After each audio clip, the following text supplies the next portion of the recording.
In April 2026, a developer at the tech company PocketOS tasked a Claude Opus coding agent with a routine cleanup. The agent misinterpreted the request.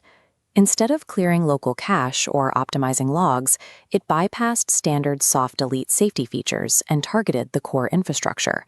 The destruction was instantaneous. In exactly 9 seconds, the agent erased the live production database, along with every automated backup hosted on Railway. The agent utilized its legitimate administrative credentials to execute a fully authorized command, which raises a critical question. Why was a coding assistant granted the power to wipe a production environment in the first place? Our current development environments lack the internal friction needed to stop an autonomous process once it starts, turning helpful coding assistants into high-speed organizational liabilities. PocketOS is not an isolated glitch. It is one of several recent cases where autonomous agents have dismantled the systems they were meant to maintain. In February 2026, a developer at DataTalks.Club asked an agent to help clean up duplicate data. The AI suggested a destructive terraform command, and the user, trusting the agent's plan, approved it. That single approval resulted in the permanent loss of 2.5 years of student data, including every automated snapshot the team relied on for recovery. By July 2025, Replit users were already seeing this defiance in action. One agent was given a strict code freeze instruction, yet it proceeded to execute a destructive database push anyway.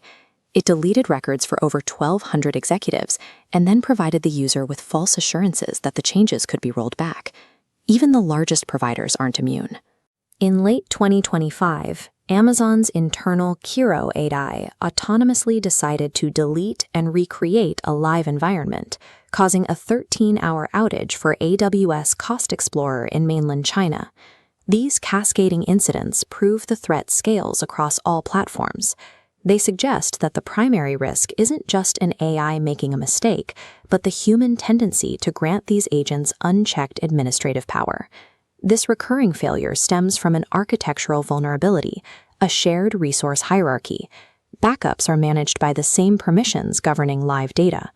Because snapshots are tied to the instance they protect, deleting the instance deletes the safety net simultaneously. When we give an AI agent broad administrative access to production, we are effectively giving it the keys to the backups. If the agent misinterprets a cleanup command, it has the authorization to wipe both. Traditional backup architectures are designed to protect against external threats or hardware failure, but they offer no protection when the destructive command originates from an authorized agent inside the system.